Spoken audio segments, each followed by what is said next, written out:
What's up, peeps? Welcome to another edition of Hip Hop Head. My name is Julian Williams. Today I'm going to make a video on Marvin Gaye. Now, even though my name is Hip Hop Head, I like all kinds of different music, and I'd like to discuss different music on this channel. Other than hip hop, I guess probably just to change it up a little bit.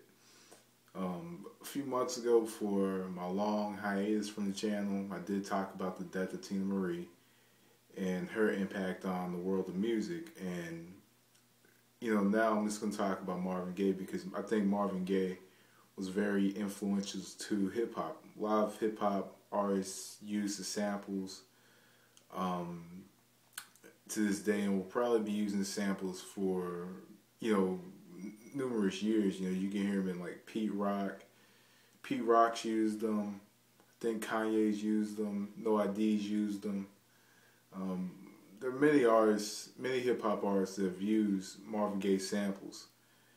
But I will say this right off the bat: as much of a hip hop fan as I am, I can't stand it when people put Notorious B.I.G. and Tupac in the same sentence as Marvin Gaye.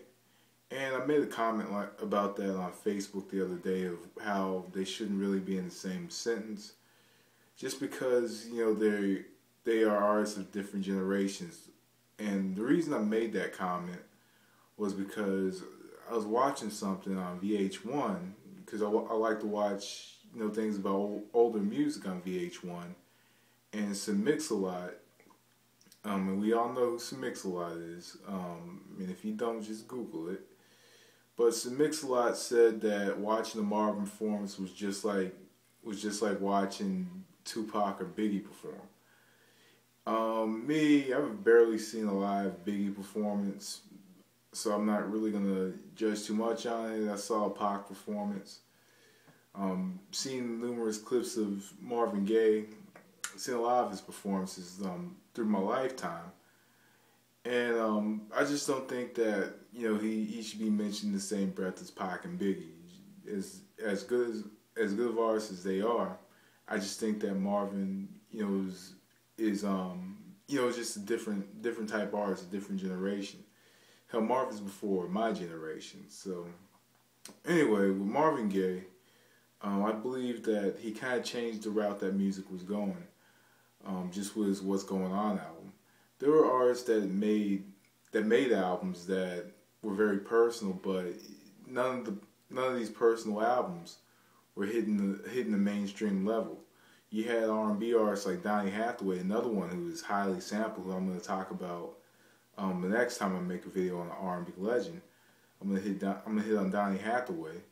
But Donny Hathaway, his first album, Everything Is Everything, was very close to the route that Marvin Gaye went with What's Going On. Everything Is Everything was released before What's Going On, I believe. And it was an album that was very personal, had kind of a little dark undertone to it, but also you could hear the paranoia that Donny Hathaway was going through, the same way that Marvin had a little bit of paranoia going into What's Going On. Marvin knew that R&B was somewhat changing just because of the artists that were surrounding him. Curtis Mayfield had kind of a bit of a personal album with Curtis.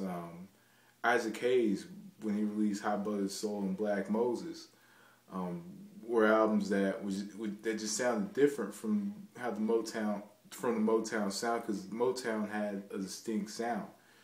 Going through the 60s and early 70s, they just had a distinct sound, and Marvin released something extremely different with What's Going On. Songs like Flying High in the Friendly Sky, Save the Children, and Inner City Blues and Mercy, Mercy Me. Songs like that, are just timeless songs that you can just continue to play on the radio for many years to come. And then you had the Trouble Man soundtrack, which is really good. I like the Trouble Man soundtrack, and Let's Get It On was a very pivotal album for R&B, for R&B and pop culture, because it was an album that pretty much said to everybody, hey, sex sells, and Motown was going into a different direction, using sex to sell records. They did the sex appeal thing with Diana Ross years prior.